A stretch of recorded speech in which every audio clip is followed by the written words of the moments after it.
look at this. Here I have the negative. Why I select this gauge of wire?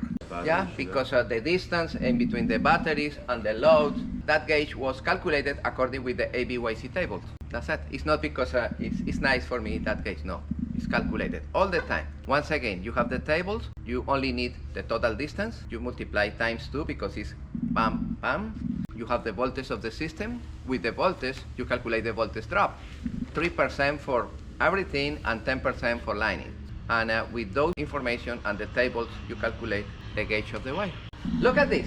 We are going to insert the shunt in the negative. In this system, they recommend install the shunt in the negative. And be careful with this. It's very, very, very important that the circuit starting in the battery, the positive, going into the load and returning with the negative, the distance of a positive cable and negative cable should be the same.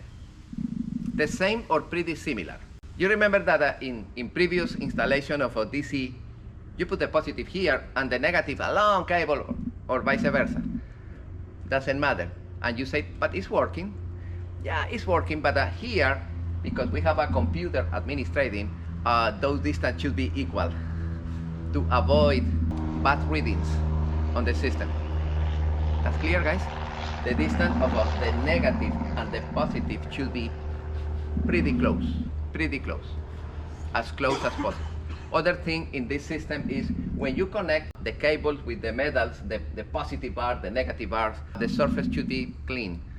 They recommend clean the surface with a rag impregnated with isopropylic alcohol. With alcohol, you clean, boom, you put the parts and you apply the knot. Grease is not good. Yeah, you need to wash your hands, clean hands to work doing the connections. All right, look at this. I have a negative bus bar in the button. You see that the negative is over there in the button? And you have the positive bus bar here. Everybody follow me? And you have the positive of the main computer in this bar. However, I connect the positive of the computer with the positive bus bar with the fuses. The name of those fuses are mega fuses. Okay, those fuses connect the positive. The negative is here in the bottom, is coming to the equipment. In this bus bar, positive here, negative in the bottom, I administrate inputs and outputs. Input of DC current and output of DC current. For example, in this particular example, we have an input from the solar panels. The solar panels enter here through that switch. After that, the solar current enter here in the MPPT. The MPPT is the regulator, the administrator of the DC current collected in the DC panels, or DC current produced for the windmill. If I have a windmill, I need an MPPT. If I have a solar panels, I need another MPPT. In this particular example, I have solar panels, I have the MPPT, the power coming from the solar panel enter here, and after that, that power enter here in the link distributor, positive here, passing through the mega fuse, and negative in the bottom. You understand, guys? Separated for this plastic holder. All right, now I have input power here, and of course, I have input power here coming from the batteries, positive and negative, and input power coming here from the solar panels. If I have a windmill, I connect here input power from the windmill, and I have output power here for inverter, and output power here for DC panel. You understand? Can I put this one here at, yeah, any position? The system is intelligent and detect if the current is coming in or the current is coming out. And immediately in the display, I know if the current is moving like this or like this. Everybody follow me? Because it's intelligent. And now I have administration of that. In this particular case, I have input of DC current here, output of DC current. The output here is bigger. I calculate the gauge of this wire, because this is the gauge of the wire required input current DC into the inverter. Of course, the inverter produces AC current, and that AC current enter in the AC panel. Until that point is clear, guys? Let me explain something. This inverter is intelligent, is connected with a data cable.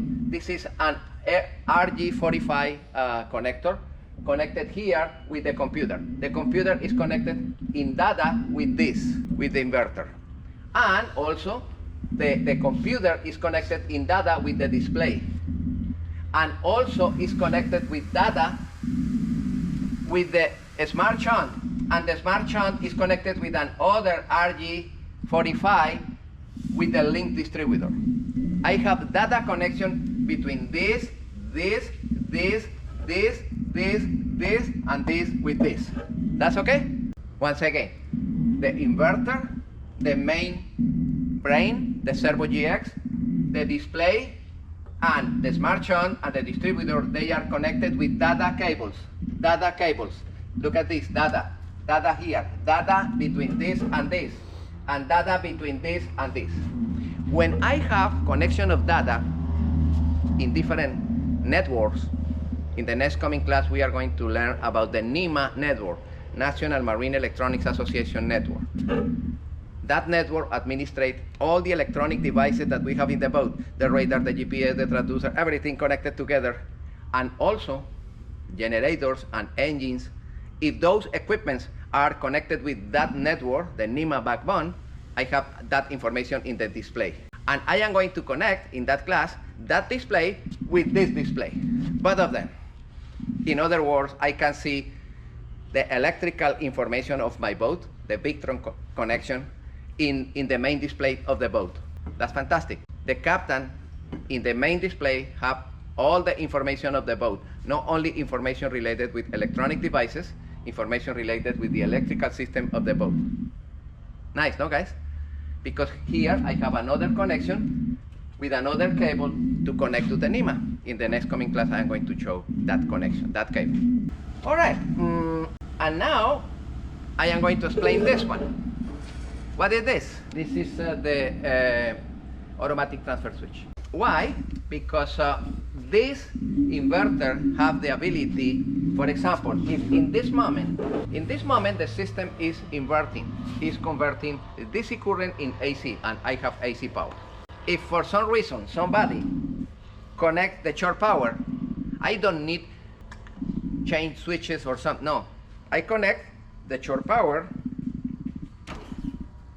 That system detect the power and move it over there, and the AC current is passing over there, entering in the inverter, and the inverter allow that the majority of this current pass directly into the panel, and allow that the battery charger located inside of this be activated. Right now it's activated. You see, it's in charging mode and it's charging the system by itself. If in this moment this one is disconnected and the generator start, that element pass over there and allow the same. That's nice, no? In other words, you don't need, like the traditional boat, go over there, replace it with this, change this. The system change automatically because I have an automatic transfer switch. All right, now we understand the system. We are going to do the wiring in the board according with this.